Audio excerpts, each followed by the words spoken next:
या एव च पतितानां पावनेभ्यो वैष्णवेभ्यो नमो नमः। श्री कृष्ण चैतन्य प्रभु नित्यानंद श्री अद्वैत गदाधर श्रीवासादि गौर भक्त वृंदा। हरे कृष्णा कृष्णा कृष्णा हरे हरे, हरे राम राम राम हरे हरे। श्री चैतन्य चरितामृत आदि लीला सप्तम परिच्छेद। कल हम लोगों ने इस परिच्छेद का प्रथम जो श्लोक उसको श्रवण किया था। आगत्यैक गतिम नत्वा हीनार्थादि साधकम श्री चैतन्यम लिख्यते अस्य प्रेम भक्ति वदान्यता। आगति अथवा अकिंचन व्यक्ति की एकमात्र गति, परार्थहीन पर अर्थ से हीन, पारमार्थिक धन से हीन व्यक्ति को महद अर्थ देने वाले, सर्वश्रेष्ठ अर्थ प्रदान करने वाले श्री चैतन्य देव को मैं नमस्कार करता हूँ। तार मैं उनकी प्रेम भक्ति की जो वदान्यता उसका वर्णन करने जा रहा हूँ। इसको हमने कल विस्तार से श्रवण किया था। आश्रयहीन व्यक्ति को आश्रय प्रदान करने वाले और जिनके पास में पर जगत में जाने के लिए कोई भी संपत्ति नहीं है, उनको सर्वश्रेष्ठ संपत्ति प्रदान करने वाले, प्रेम रूपी कृष्ण प्रेम रूपी संपत्ति को देने वाले श्री चैतन्य महाप्रभु जो महावदान्य है, बहुत बड़ी वस्तु के दाता हैं। मैं उनके श्री चरण कमलों में प्रणाम करता हूँ। जय जय महाप्रभु श्री कृष्ण चैतन्य, ताहार चरण आश्रित सेई बड़ो धन्य। श्री कृष्ण चैतन्य महाप्रभु की जय हो। श्री कृष्ण चैतन्य महाप्रभु की जय हो। और जो भी व्यक्ति उनके श्री चरण कमलों का आश्रय ग्रहण करता है, सेई बड़ो धन्य, वो व्यक्ति बहुत धन्य हो जाता है। वही धन्य है, वही व्यक्ति ही धन्य है। 2 बार श्री कृष्ण चैतन्य महाप्रभु की जय प्रदान की। इसका अर्थ क्या होता है कि श्री चैतन्य महाप्रभु सर्वो उत्कर्ष से विराजमान है। वो इतना एक श्रेष्ठ उन्नत अवस्था में स्थित हैं कि उनका वहाँ से कभी भी खर्व नहीं होता। वो कभी भी खर्व नहीं होते, कम नहीं होते। उनका महिमा कभी कम नहीं होता। वो अपनी महिमा में सब समय के लिए महिमान्वित हैं। जैसे सूर्य अपनी महिमा में पूरी तरह से महिमान्वित है, समय पर उदित होते हैं, अपने साथ में प्रकाश को, ताप को लेकर के आते हैं सभी के प्रति ही उनका दया है, सभी के प्रति एक समानता है। कोई व्यक्ति यदि अपने आप से द्वार बंद करके रखे, खिड़की दरवाजे पूरे बंद करके रखे, सूर्य की एक भी किरण को भीतर में ना आने दे, सूर्य का लाभ नहीं उठाए, तो इसके द्वारा सूर्य की कोई हानि नहीं होती। वो अपनी महिमा में महिमान्वित हैं। आप उनका आदर करोगे, आप उनका अनादर करोगे, इससे उनका कुछ भी आता और जाता नहीं है। वो अपनी महिमा में महिमान्वित हैं। उन्होंने अपना जो कार्य करना वो अपना करते चले जा रहे हैं। आप लाभ उसका उठा लोगे तो स्वयं बहुत अधिक धन्य हो जाओगे। अगर आप उसका लाभ नहीं उठाते तो इसके द्वारा आपका ही हानि है, आप ही अधन्य रहेंगे, इससे उनका कुछ आता और जाता नहीं है। इसी को कहते हैं सर्वोत्कर्ष से विराजमान है। इन ऐसे व्यक्ति के लिए बोलते हैं उनकी जय हो, जय हो। मैं जितना उनसे लाभ ले पाऊं मैं ही धन्य हूँ, नहीं लूं उनकी कोई हानि नहीं होती। श्रील सनातन गोस्वामी पाद जी ने बृहद भागवतामृत ग्रंथ के प्रारंभ में मंगलाचरण करते हुए श्री कृष्ण चैतन्य महाप्रभु, श्री कृष्ण स्वयं भगवान, राधा रानी, यमुना जी, गिरिराज गोवर्धन, मथुरा देवी, वृंदा देवी, ब्रज भूमि, इन सभी के लिए पुनः पुनः यही एक शब्द व्यवहार किया कि वो सर्व उत्कर्ष से विराजमान है।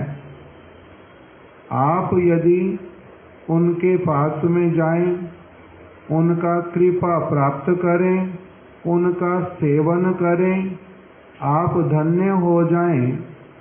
इसी के लिए ही इनकी महिमा का वर्णन किया जा रहा है। यदि उसको श्रवण करोगे, उनके साथ में संबंध स्थापित करोगे, आपका ही जीवन धन्य होगा। इसके द्वारा आप उनके ऊपर एहसान करोगे, उनको कृतार्थ करोगे, उनके लिए कोई बहुत बड़े सहायक बन जाओगे, ऐसे वाला कोई भी विचार नहीं रखना। वो अपनी महिमा में महिमान्वित हैं। इसी को क्या कहते हैं? वो जय युक्त हो रहे हैं। इसी को कविराज गोस्वामी ने कहा, जय जय महाप्रभु श्री कृष्ण चैतन्य। श्री कृष्ण चैतन्य महाप्रभु वो अपना सर्व उत्कर्ष से विराजमान है, सर्व उत्कर्ष से विराजमान है, अपनी महिमा में महिमान्वित हैं, महावदान्य हैं, कृष्ण प्रेम देने के लिए ललायित हैं, अनेकानेक उपदेश उन्होंने प्रदान किए हैं, उनकी शिक्षाएं हैं बहुत सारी, उनके निज जनों ने उनके मन के पूरे विचारों को वर्णन किया है। और जो भी व्यक्ति श्री चैतन्य महाप्रभु का शुद्ध विशुद्ध गुरु परंपरा के माध्यम से उनका आश्रय करता है, उनके साथ संपर्क युक्त होता है, वही जीव क्या हो जाता है? धन्य हो जाता है। यदि उनके वास्तविक विचार को ग्रहण करना प्रारंभ कर दे। उनका वास्तविक विचार क्या है? उनका वास्तविक विचार क्या है? धर्म, अर्थ, काम, मोक्ष इत्यादि की जो सारे पुरुषार्थ, इनसे बहुत श्रेष्ठ उन्नत पंचम पुरुषार्थ श्री कृष्ण प्रेम, वो यदि एक व्यक्ति उसको लक्ष्य करके जीवन अपना यापन करने लगे, परम लक्ष्य ये वाला उसको प्राप्त होएगा। ऐसे वाली उसकी गति जिसकी वो स्वयं भी कल्पना नहीं कर सकता, वो गति प्राप्त हो जाएगी। और जो परम शांति, उससे एक व्यक्ति सुशोभित हो उठेगा, उनका आश्रय करने वाला धन्य हो जाता है। पूर्वे गुरुवादी क्षय तत्वे कैला नमस्कार, गुरु तत्व कही आची एबे पांचेर विचार। श्रील कविराज गोस्वामी कह रहे हैं कि मैंने प्रथम अध्याय में ये पंच तत्व जिसको कहते हैं श्री कृष्ण चैतन्य प्रभु नित्यानंद श्री अद्वैत गदाधर श्रीवासादि गौर भक्त वृंद, इस पांच तत्व का अब मैं वर्णन करने जा रहा हूँ। एक और जो तत्व श्री गुरु तत्व, दीक्षा गुरु, शिक्षा गुरु, इसका मैंने पहले अध्याय में ही पहले श्लोक में, पहले अध्याय के पहले श्लोक में मैंने वर्णन कर दिया है। वंदे गुरुनीश भक्तनीश मीश अवतारकान तत्प्रकाशां शतशक्तिम श्री कृष्ण चैतन्य संज्ञकम। इस श्लोक के अंतर्गत मैंने पहले 6 तत्व कहे थे। उसमें से गुरु तत्व, शिक्षा दीक्षा गुरु के भेद से मैंने पहले पूरे अध्याय में वर्णन कर दिया है। क्या कह करके?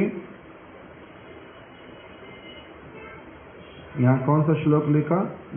ऊपर सबसे पहले मंत्र गुरु आर जतो शिक्षा गुरु गण प्रथमे ताहर चरण आगे करिए वंदन। ये वाला मैंने प्रथम श्लोक में सारा वर्णन कर दिया है। वो मैंने बता दिया। उसी में गुरु तत्व का इस श्लोक के आधार पर वर्णन कर दिया कि मैं क्या करता हूँ। शिक्षा गुरु दीक्षा गुरु के चरणों में प्रणाम करता हूँ, ये मैं बता चुका हूँ। अभी मैं क्या करूँगा, इस अध्याय में एवे पांचेर विचार, अब 5 तत्वों का वर्णन करूँगा। पंच तत्व अवतीर्ण चैतन्य संगे, पंच तत्व लैया करेन संकीर्तन रंगे।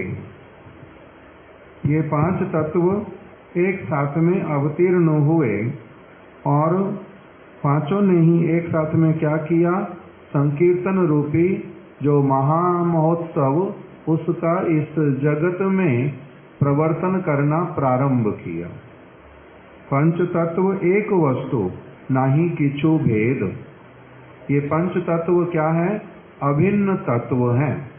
अभिन्न तत्व अर्थात इनका परस्पर में अत्यधिक घनिष्ठता है, बहुत विशेष संबंध है। जिस प्रकार से भगवान और गुरु के विषय में वर्णन किया जाता है, साक्षात हरित्वेन समस्त शास्त्रैर, इस श्लोक में किंतु प्रभोर्या प्रिय एव तस्या, जिस विचार के साथ में गुरु और भगवान को अभिन्न कहा जाता है, उनमें बहुत अधिक घनिष्ठता के कारण उसी प्रकार से ये पांचों तत्व क्या है, परस्पर में अत्यधिक इनमें घनिष्ठता है, प्रेममय संबंध है। इसीलिए क्या कह देते हैं, पंच तत्व एक वस्तु, ये एक ही वस्तु है, नहीं किछु भेद, इनमें कोई भेद नहीं है।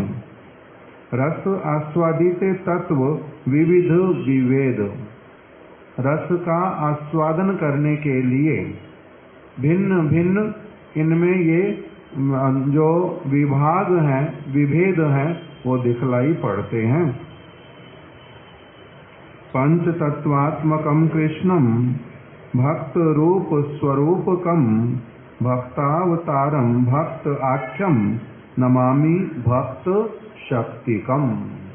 ये पंच तत्व का प्रणाम मंत्र श्रील स्वरूप दामोदर गोस्वामी जी ने लिखा था और कविराज गोस्वामी अभी इसका व्याख्या करेंगे।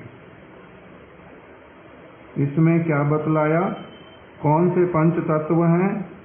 कृष्णेर भक्त रूप, भक्त स्वरूप, भक्त अवतार, भक्त और भक्त शक्ति। इस पंच तत्वात्मक श्री कृष्ण को मैं प्रणाम करता हूँ।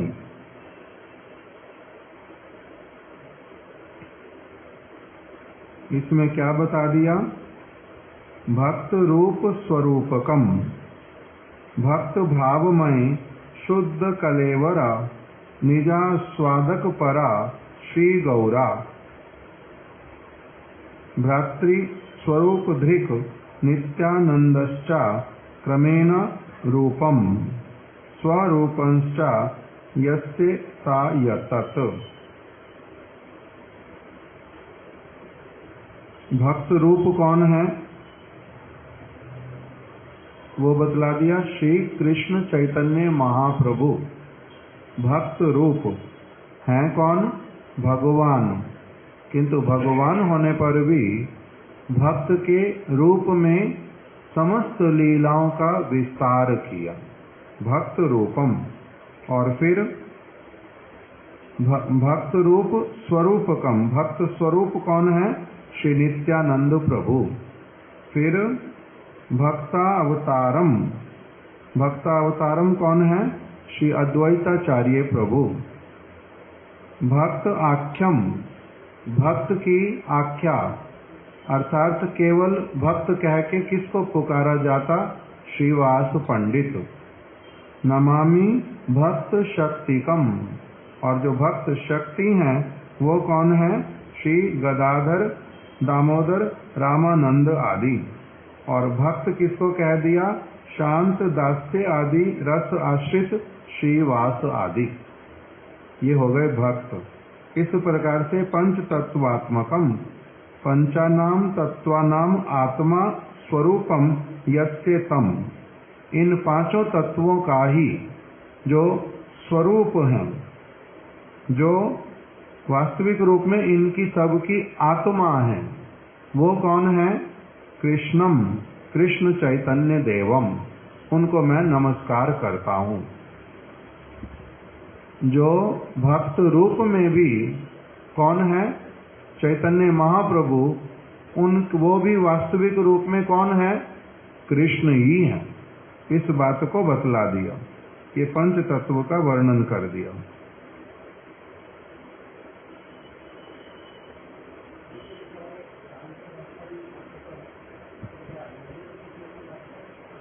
इसलिए भक्त शक्ति कम में मधुर रस वाले, क्योंकि गदाधर पंडित इत्यादि का इसलिए अंतरंग भक्त, ये भक्त वो शक्ति में आ गए। स्वयं भगवान कृष्ण एकले ईश्वर अद्वितीय नंद आत्मज रसिक शेखर। स्वयं भगवान जो श्री कृष्ण है वो कौन है? एकले ईश्वर, वही एकमात्र ईश्वर है इन पांचों तत्वों में भी। कौन? केवल श्री कृष्ण चैतन्य, वही ईश्वर है। स्वयं भगवान कृष्ण एकले ईश्वर, अद्वितीय, उनके समान और कोई नहीं हो सकता। वो अद्वितीय हैं, उनके समान कोई नहीं हो सकता। उनसे बड़े होने की तो फिर बात ही क्या है, बिल्कुल वो अद्वितीय हैं। और नंद आत्मज, नंद महाराज जी के नित्य पुत्र हैं। नंद आत्मज, नित्य पुत्र उनके। और रसिक शेखर, रसिक शेखर, शेखर अर्थात होता है रसिकों में सर्व प्रधान मुकुटमणि, वो रसिक शेखर है। रास आदि विलासी ब्रज ललना नागर, वो रास आदि में विलास करने वाले, रास आदि लीलाएं करने वाले। और ब्रज ललना नागर, ब्रज की जो गोपियां हैं, ब्रज की जो ललनाएं हैं, उनके ये नागर हैं, उनके ये प्राण प्रियतम हैं।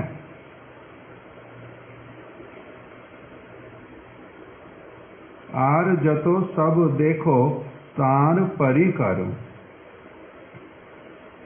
जो प्रभुपाद जी ने ऊपर लिख दिया, स्वयं रूप श्री नंद नंदन ही सर्वेश्वर। स्वयं रूप जो नंद नंदन है वही सर्वेश्वर हैं।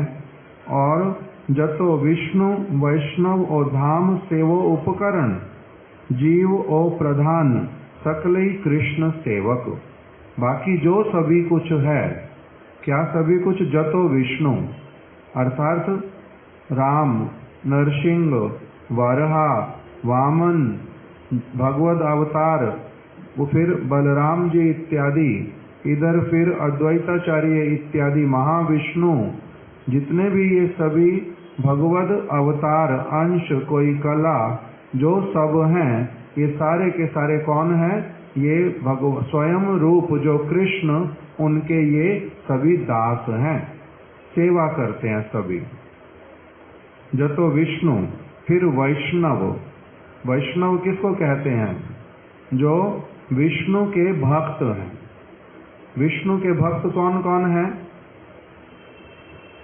जो राम के भक्त हैं वो भी वैष्णव, जो कृष्ण के भक्त हैं वो भी वैष्णव, और जो नरसिंह भगवान के भक्त हैं वो भी वैष्णव, जो लक्ष्मी नारायण की उपासना करते हैं वो भी वैष्णव। ये सारे वैष्णव कहलाते हैं सभी। इसमें फिर विशेष जो है कृष्ण के भक्त, उनका वैष्णव के साथ साथ में और भी एक विशेषण लग जाता है उनके साथ। वो क्या है? कार्षण। प्रभुपाद जी शब्द व्यवहार करते थे कृष्ण और कार्षण। कृष्ण और कृष्ण के परिकर, कृष्ण और कृष्ण के भक्त, इनको कहते हैं कार्षण। विष्णु के उपासक होने के कारण सभी लोग ही क्या कहलाते हैं? वैष्णव। किंतु फिर उसमें भी जो केवल राम का विशेष उपासना करते हैं उनको कहते हैं राम भक्त। जो कृष्ण की उपासना करते हैं उनको क्या कहते हैं? कार्षण। गौड़िया किसको कहते हैं? प्रभुपाद जी का ये एक वचन है। वो कहते हैं विष्णु के भक्त, उनका नाम वैष्णव। उसी में विशेष रूप में जो कृष्ण के भक्त, उनका नाम कार्षण। कार्षण में कौन कौन आता है? द्वारिका के परिकर, मथुरा के परिकर, ब्रज के परिकर। उस ब्रज के परिकरों में कार्षण में विशेष रूप में पांचों हैं ऐसे।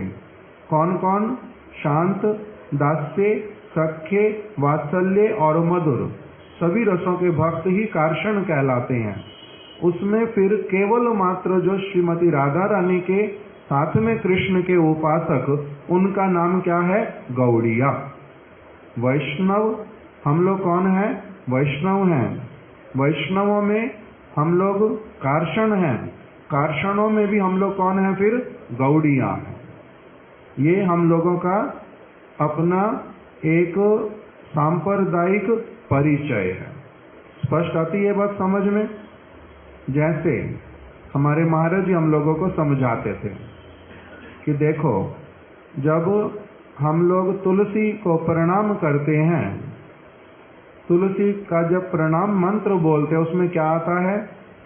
वृंदायै तुलसी देव्यायै प्रियायै केशवस्य च विष्णु भक्ति प्रदे देवी सत्यवत्यै नमो नमः। शास्त्र में लिखा हुआ है विष्णु भक्ति प्रदे देवी। हे देवी, आप क्या करती हैं? भगवान विष्णु की भक्ति प्रदान करती हैं। अब भगवान विष्णु की करती हैं, विष्णु भगवान का जो स्वरूप है वो कौन सा है? विष्णु भगवान का जो स्वरूप है वो कौन से वाला है? एक हम देखते हैं नारायण भगवान का स्वरूप चतुर्भुज है। एक हम देखते हैं नरसिंह भगवान का स्वरूप आधे सिंह हैं और आधे नरसिंह, आधे नर और आधे सिंह हैं। फिर हम देखते हैं भगवान राम का स्वरूप जिसमें उन्होंने धनुष बाण इत्यादि लिया हुआ है।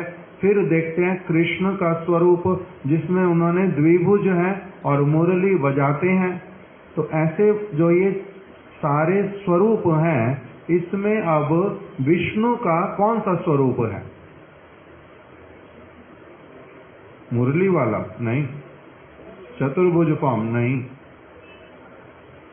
नारायण नहीं, नहीं, विष्णु सारे हैं, सभी को ही विष्णु कहते हैं। व्यापनोति इति विष्णु, जो सर्वत्र व्याप्त हो सकते हैं, जिनमें सब में सर्वशक्तिमत्ता है, ये सभी के सभी सर्वशक्तिमान हैं, इसे सारे ही विष्णु कहलाते हैं। ये सभी विष्णु हैं। तुलसी महारानी इन सभी की भक्ति प्रदान करती हैं। जो उनसे राम भक्ति मांगता है उनको राम भक्ति प्रदान करती हैं, जो उनसे कृष्ण भक्ति मांगता है उनको कृष्ण भक्ति देती हैं, जो नारायण की भक्ति मांगता है उनको नारायण की भक्ति देती हैं, जो कृष्ण की भक्ति मांगता है उसको कृष्ण की भक्ति देती हैं। ये सभी ही विष्णु कहलाते हैं। कृष्ण भी विष्णु कहलाते हैं, राम भी विष्णु कहलाते हैं। तो इसीलिए हम विष्णु तत्व में, सभी विष्णु तत्वों में से हम कौन से विष्णु तत्व की उपासना करने के लिए हम लोग उपासना हम किसकी करने के लिए चेष्टा युक्त होते हैं? श्री कृष्ण की, ब्रजेंद्र नंदन श्री कृष्ण की। इसलिए हम लोग वो प्रणाम जब बोलते हैं, हम लोग क्या बोल देते हैं उसमें? वृंदायै तुलसी देव्यायै प्रियायै केशवस्य च कृष्ण भक्ति प्रदे देवी सत्यवत्यै नमो नमः। हम लोग उस विष्णु तत्व में बिल्कुल स्पष्ट करके ही आपको बतलाते हैं कि हम लोग बड़े स्पष्ट हैं कि हम लोग राम भक्ति, नरसिंह भक्ति, हम लोग वरहा वामन देव की भक्ति अथवा लक्ष्मीपति नारायण की भक्ति, उन सब विष्णुओं की भक्ति नहीं आपसे प्रार्थना कर रहे। हम लोग तो एकमात्र ब्रजेंद्र नंदन श्री कृष्ण की भक्ति ही आपसे प्रार्थना करते हैं।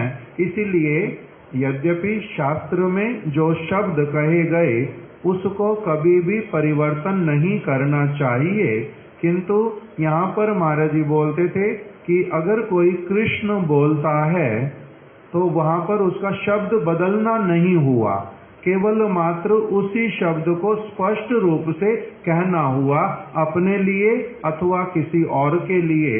अन्यथा तुलसी देवी अपनी आप से ही समझती हैं कि कौन से विष्णु की भक्ति मेरे से कौन मांग रहा है।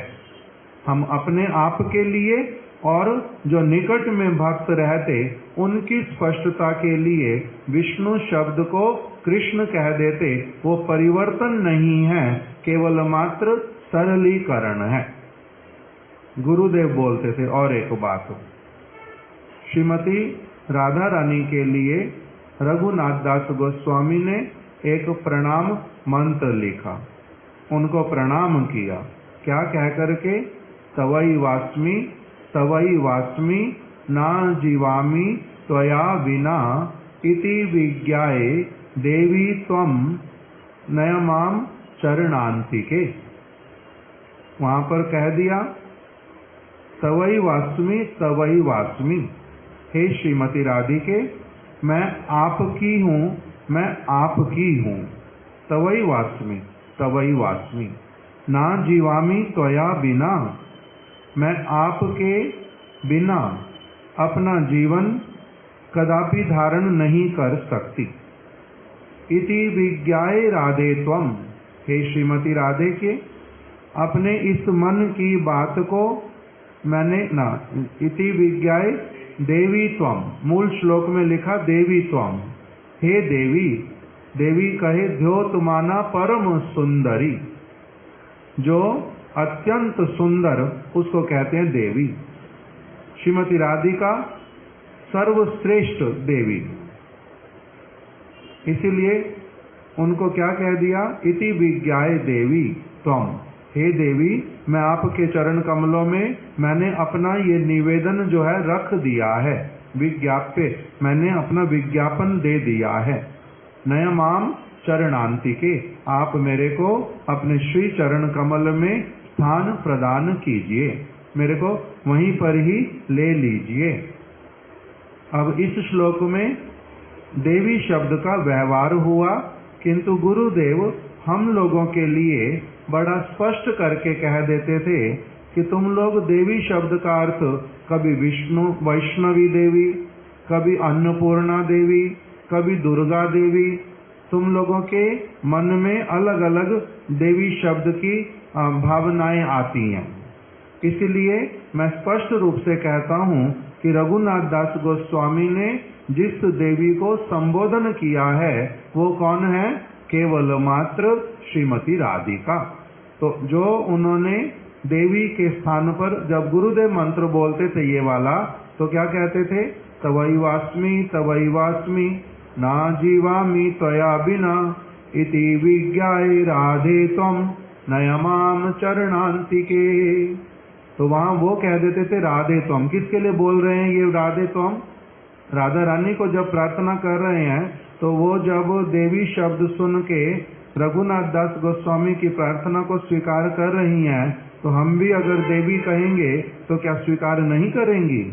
वो तो स्वीकार करेंगी ही, किंतु अपने स्पष्टता के लिए और जो निकट में सुनते हैं उस मंत्र को, उनकी स्पष्टता के लिए वो क्या शब्द बोल देते हैं? राधे त्वं। राधा रानी का स्पष्ट रूप से उल्लेख कर देते हैं। तो इसी प्रकार से अब यहाँ पर क्या बतला दिया? विष्णु और वैष्णव।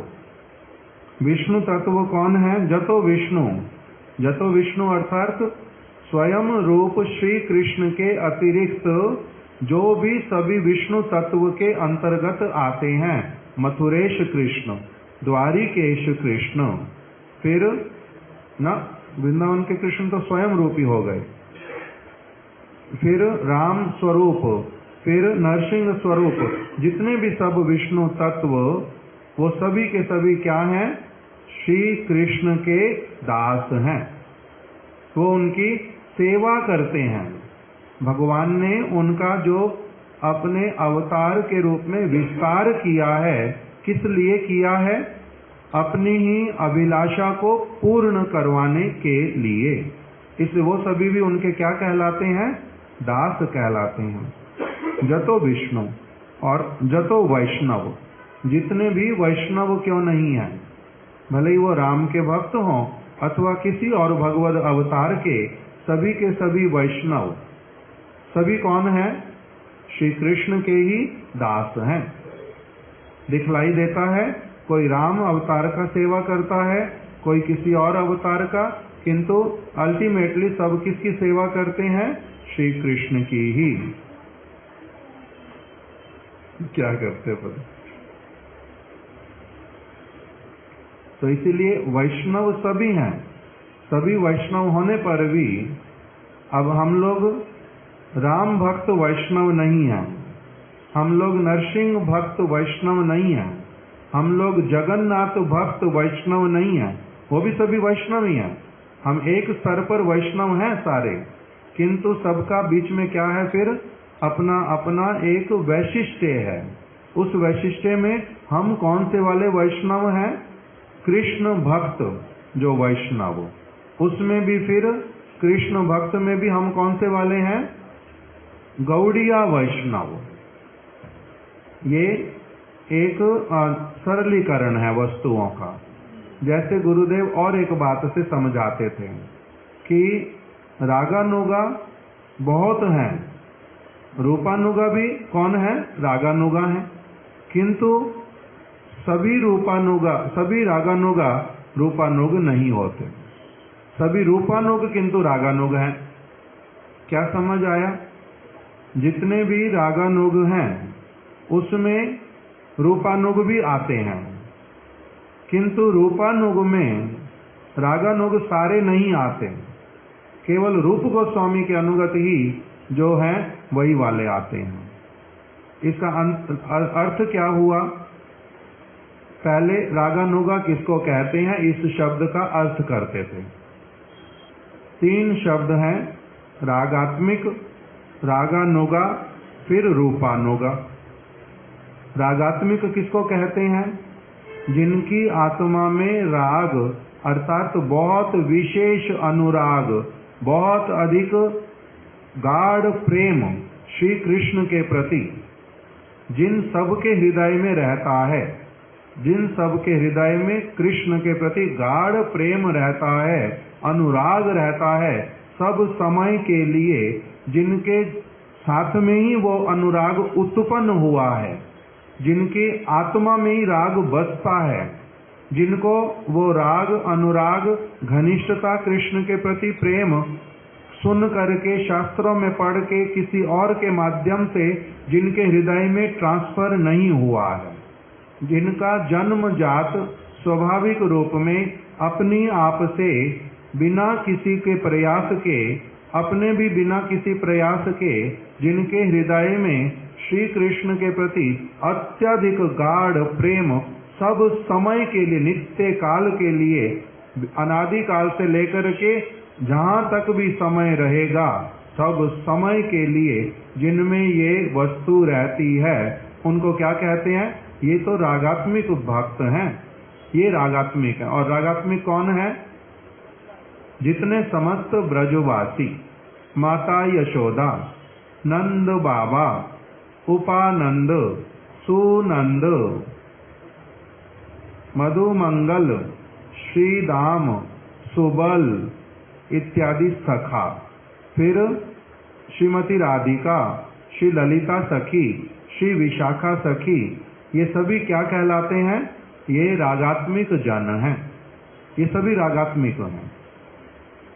अब इन रागात्मिक जनों में जो राग है वो सब समय विराजमान रहता है, एक बात। और दूसरा, कोई भी व्यक्ति कभी भी राधा रानी नहीं बन सकता।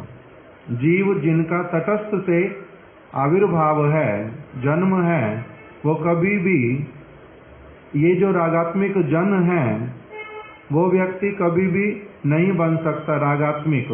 राधा रानी या फिर ललिता या फिर विशाखा या फिर यशोदा माता या फिर नंद बाबा, इनको कभी भी कोई भी रिप्लेस नहीं कर सकता, कोई नहीं बन सकता। ये वाले जो रागात्मिक जन नहीं बन सकते। जीव फिर क्या बन सकता है? जब ब्रज में हम जाएंगे तो हम लोग किस तरह से फिर वहां पर जा सकते हैं? रागानुगा।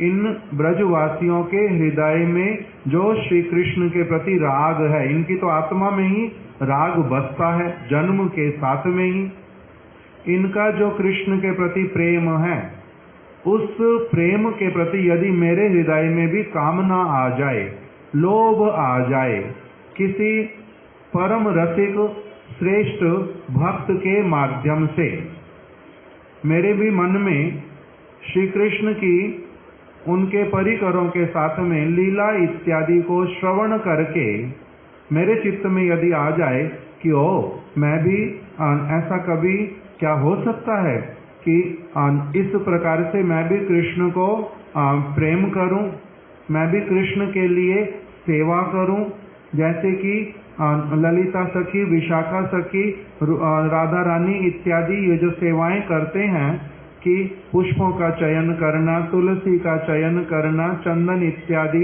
एकत्रित करना और कृष्ण के लिए अत्यंत सुंदर सुंदर पकवान बनाना, उनके लिए कुंज निकुंज इत्यादि को सुशोभित करके रख देना और विभिन्न उनके वस्त्र अलंकार इत्यादियों का निर्माण करना और उनके अभिलाषाओं को पूर्ण करना, ये सारा कुछ जब निर्मल ब्रज का प्रेम जो है, राग इस वस्तु का कि भगवान और भक्त ये लोग आश्रय और विषय वहाँ पर कैसे रहते हैं, उनका कुछ कुछ जो ये लीला प्रसंग श्रवण करके जिसके मन में लोभ जागृत हो जाता, कौन से वाला लोभ? विशुद्ध लोभ, जिसमें कोई जगत का काम वासना वाला मल नहीं है, जो निर्मल हृदय के साथ में उस पवित्र परम पवित्र वस्तु को सुन करके टॉप मोस्ट स्पॉटलेस रिलायबल और ऑथेंटिक बोनाफाइड सोर्स से उसको श्रवण करके वैसे वाली शुद्ध भावना जब होती है, वह वो वस्तु जब चाहता है एक व्यक्ति, तब उसको क्या करना पड़ता है? इन रागात्मिक जनों का अनुगमन करना पड़ता, अनुगत्य करना पड़ता, उनके चरण कमलों में प्रार्थना करनी पड़ती, उनके जैसे भावों को हृदय में ग्रहण करना पड़ता गुरु पाद पद्म से, और फिर उसी भावना के साथ में साधन भजन करना पड़ता, प्रार्थनाएं करनी पड़ती, सेवाएं करनी पड़ती। तब फिर क्या होता है? एक व्यक्ति क्या कहलाता है? ये अब रागात्मिक जनों का अनुगत होकर के, कोई मधुर रस के भक्तों का अनुगत होके, कोई वात्सल्य रस के भक्तों का अनुगत होके, कोई सख्य रस के भक्तों का अनुगत होकर के भजन जो करते हैं, सारे क्या कहलाते हैं? रागानुगा। मधुर रस वाले का अनुगमन करेंगे, वैसे वाला लोभ हो गया, तब भी रागानुगा है। जब सख्य रस वालों का श्रवण किया लीलाओं का, उसी में ही यदि आविष्टता हुआ, वैसी वाली लालसा उत्पन्न होती है, उनका अनुगमन करके जब भजन करते हैं तो भी रागानुगा ही कहलाते हैं, क्योंकि वो सभी क्या कहला रहे हैं? रागात्मिक। उनका जो भी अनुगमन करता है, भजन करता है, उस सभी को ही क्या कहते हैं? रागानुगा। तो वो सारे ही रागानुगा हो गए। वहां पर ब्रज में कौन है? रागात्मिक। उनका अनुगमन करने वाले यहाँ पर जो सभी लोग हैं वो क्या कहलाते हैं? रागानुगा। किंतु फिर उसमें केवल मात्र जो मधुर रस का राधा रानी के अथवा ललिता सखी, विशाखा सखी इत्यादि के, रूप मंजरी इत्यादि के अनुगत्य में मधुर रस वाले सारे, अर्थात राधा जी का जो अनुगमन करते हैं या फिर ललिता सखी, विशाखा सखी का अनुगमन करते हैं, वो भी क्या कहलाते हैं? रागानुगा। किंतु उसमें उन रागानुगों में फिर जो केवल मात्र जो सखी पद भी नहीं चाहते, जो केवल मात्र उन राधा रानी की, उन सखियों की दासी बन करके कृष्ण की सेवा करना चाहते हैं मंजरी स्वरूप से, उसको केवल क्या कहते हैं? रूपानुगा। इसलिए अब हम सभी कौन हैं? ऐसे तो रागात्मिक जनों के अनुगत, भजन करने की अभिलाषा करने वाले, इस सभी कौन है? रागानुगा। उस रागानुगा में जो फिर केवल मात्र श्री रूप मंजरी के अनुगत्य में भजन करने की अभिलाषा करते हैं, उनका ही नाम फिर क्या होता है? रूपानुग। ये विशेष विशेष हैं सभी। हम कौन? रागानुगा हैं सभी। कौन? वैष्णव। उसमें फिर वैष्णवता में भी क्या होता जाता है? स्पेशलिटी, उस प्रकार का वर्णन आता है। तो यहाँ पर उसी बात को बतला दिया कि स्वयं भगवान कृष्ण एकला ईश्वर, स्वयं भगवान श्री कृष्ण एकमात्र ईश्वर हैं, अद्वितीय, उनके जैसा कोई नहीं है। ना द्वारिकाधीश, ना मथुराधीश, ना भगवान राम, ना नरसिंह, ना वामन, ना कोई और। वो अद्वितीय हैं, एकमात्र हैं। अपने में वही, अपनी उपमा वो स्वयं ही है, उनकी उपमा और कोई हो नहीं सकता। इसलिए उनको कहते अद्वितीय। उनके समान भी कोई नहीं है, उनसे बड़े होने की तो फिर बात ही क्या है। इससे उनको कहते हैं वो कृष्ण कौन है? अद्वितीय। नंद आत्मज हैं, रसिक शेखर हैं, रास आदि विलासी हैं, ब्रज ललनाओं के नागर हैं, और आर जतो सब देखो तार परिकर। इन सभी को ही क्या कहते हैं? श्री कृष्ण स्वयं रूप है। बाकी जो सब है उनको क्या कहते हैं एक साथ में? ये कृष्ण के परिकर हैं। श्री कृष्ण अवतीर्ण श्री कृष्ण चैतन्य, वही जो स्वयं रूप कृष्ण है, वही श्री कृष्ण चैतन्य हैं। वो उनके कोई अवतार नहीं है। उनमें और कृष्ण में, अर्थात कृष्ण और श्री कृष्ण चैतन्य में रत्ती भर का भी कोई भेद नहीं है। ये उनके दास नहीं है, ये स्वयं ही कृष्ण है।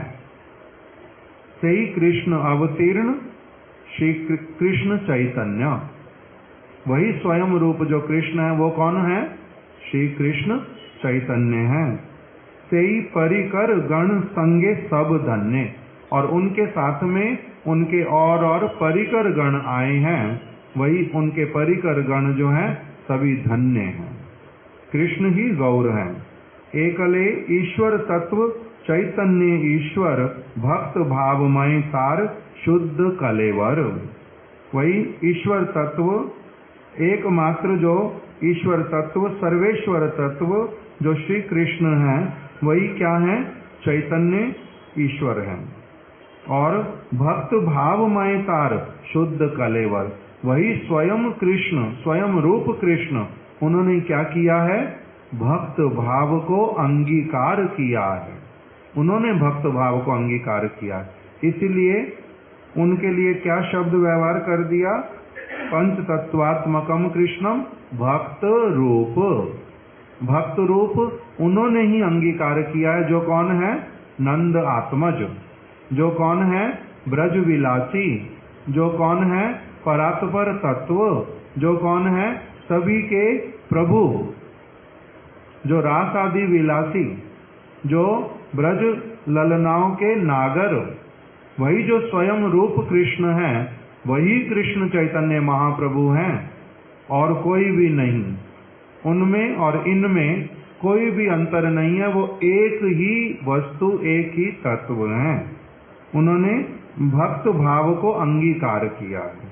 भक्त भावमय तार शुद्ध कलेवर, उनका जो दिव्य स्वरूप है वो कैसा है? भक्त भावमय, भक्त के भाव को पूर्ण रूप में धारण करने वाला। आज यहीं तक रख देते, आगे वाला अब हम लोग कल श्रवण करेंगे ना। एक केवल प्यार है, ये सुन लेते, सरल है। कृष्ण माधुर्य एक अद्भुत स्वभाव, आपना आस्वादिते कृष्ण करे भक्त भाव। कह रहे हैं कि कृष्ण का जो माधुर्य, कौन से कृष्ण का? स्वयं रूप कृष्ण का, नंद आत्मज कृष्ण का, रसिक शेखर कृष्ण का, उनका जो माधुर्य है उसमें उसका स्वभाव कैसा है? कह रहे हैं एक अद्भुत स्वभाव, उसमें अद्भुत स्वभाव है। कृष्ण के माधुर्य में क्या है? वो अपना आस्वादित कृष्ण करे भक्त भाव, अपने ही माधुर्य को अब स्वयं ही आस्वादित करने के उद्देश्य से कृष्ण ने क्या कर लिया? भक्त के भाव को अंगीकार कर लिया कि मैं अपने, मेरा जो माधुर्य, माधुर्य मतलब मेरा जो रूप है, मेरा जो गुण है, मेरी जो लीलाएं हैं, मेरा जो नाम है, ये सारा कुछ इसमें क्या है? ये मधुर ही मधुर है। जैसे एक सरल शब्दों में श्रील वल्लभाचार्य जी ने वर्णन कर दिया, अधरम मधुरम, गीतम मधुरम, चलितम मधुरम, गानम मधुरम, वशितम मधुरम, मधुराधिपतिर अखिलम मधुरम। उनका हंसना, उनका बैठना, उनका बोलना, उनका वार्तालाप करना, उनका किसी के साथ में हास परिहास करना, उनकी मुरली मधुर, उनका वृंदावन मधुर, उनका स्वरूप मधुर, उनका मयूर पुच्छ मधुर, उनकी मुरली मधुर, उनके नेत्र मधुर, उनके कपोल मधुर, उनके चरण मधुर, मधुराधिपतिर अखिलम मधुरम। उनका सारा कुछ ही कैसा है? मधुर, अति मधुर। वस्त्र धारण करते हैं, बहुत अधिक मधुर। उसके ऊपर धूलि दूसरित हो जाते हैं, और अधिक मधुर। उसमें फिर स्नान करने के लिए वस्त्रहीन हो जाते हैं, नंग धड़ंग होते हैं, और भी अधिक मधुर। तो कह रहे हैं उनकी मधुरता कैसी है? सब समय के लिए वर्धित होने वाली, ऐसे वाला उनका जो माधुर्य, उनके रूप का, उनके गुणों का, उनके वचनों का, उनकी लीलाओं का, लीला मधुरम, उनकी लीलाओं का माधुर्य, ये जो सारी वस्तुएं मधुर से भी अति मधुर, उनका एक अद्भुत स्वभाव है कि कृष्ण को भी क्या कर देती हैं?